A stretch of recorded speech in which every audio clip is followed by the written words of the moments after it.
Benvenuti a questo nostro nuovo approfondimento. Oggi esploriamo un concetto, affascinante, l'earthing, o anche grounding come viene chiamato. L'idea di base è semplice, ma molto intrigante. E se potessimo migliorare il nostro benessere psicofisico semplicemente riconnettendoci proprio fisicamente alla Terra? Esatto, una sorta di ritorno alle origini, se vogliamo.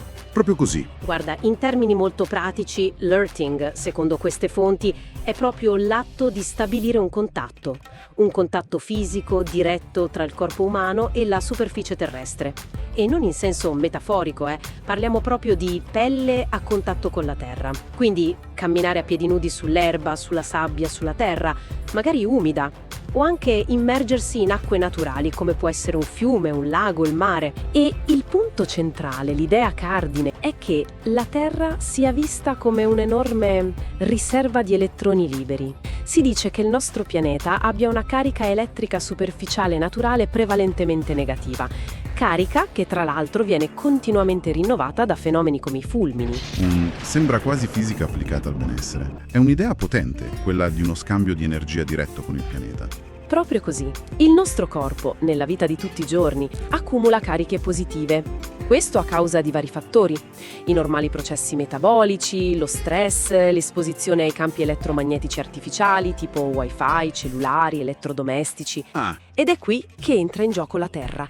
Il contatto diretto con la sua superficie, che è ricca di questi elettroni a carica negativa, permetterebbe un flusso, riequilibratore.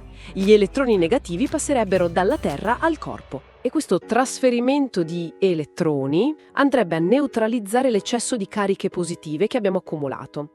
Lo descrivono quasi come un effetto antiossidante naturale, però su un piano elettrico. L'ipotesi, insomma, è che questo riequilibrio elettrico possa aiutare a ridurre l'infiammazione alla radice.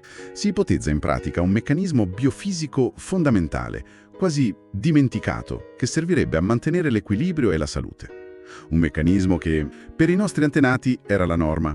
La disconnessione moderna. Dicono che abbiamo perso questo contatto. Ma com'è possibile? Viviamo sulla Terra, no? Sembra un po' un paradosso.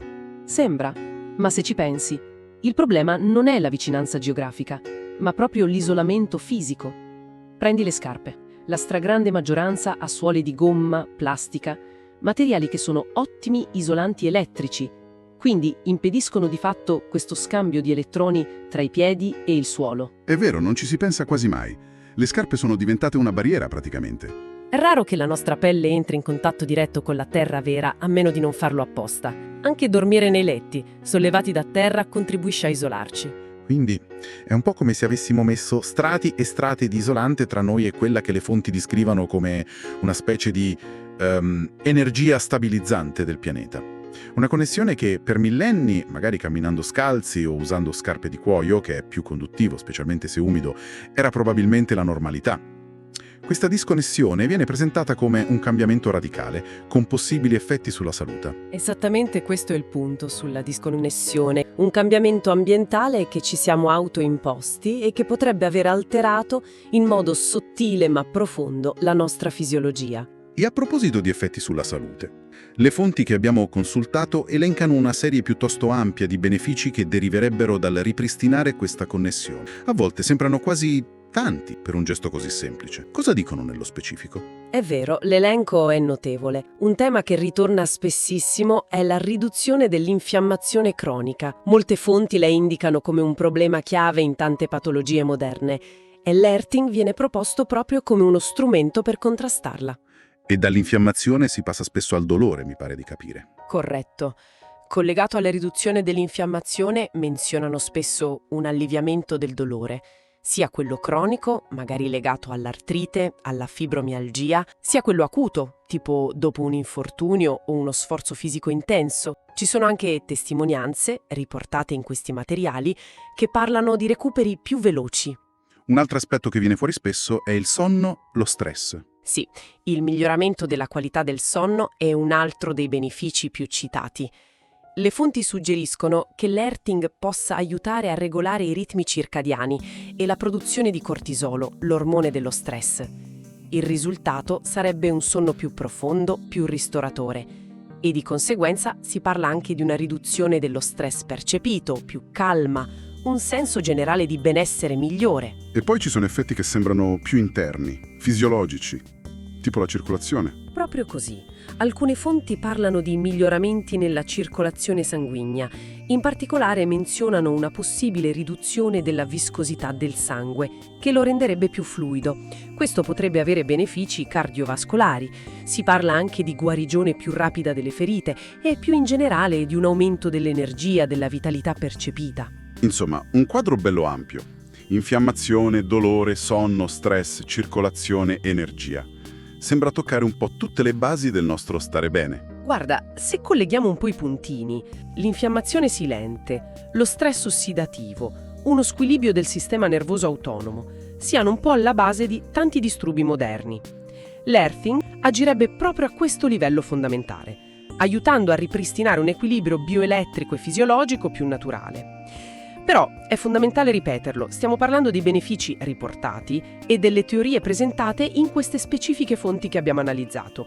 Non stiamo parlando di conclusioni scientifiche accettate universalmente, Assolutamente. Allora, mettiamo che qualcuno, incuriosito, volesse provare. Come suggeriscono queste fonti di mettere in pratica l'earthing? Quali sono i metodi concreti? Camminare o stare a piedi nudi all'aperto. L'ideale sarebbe farlo su superfici naturali che siano conduttive. L'erba, specialmente se umida di rugiada o dopo che ha piovuto, è considerata ottima, ma anche la terra battuta, la sabbia, soprattutto quella bagnata in riva al mare, o camminare proprio nell'acqua di un ruscello, di un lago, del mare. E per quanto tempo? C'è un'indicazione di massima? Spesso suggeriscono di iniziare con almeno 20-30 minuti al giorno, se si può, giusto per iniziare a vedere se si notano degli effetti.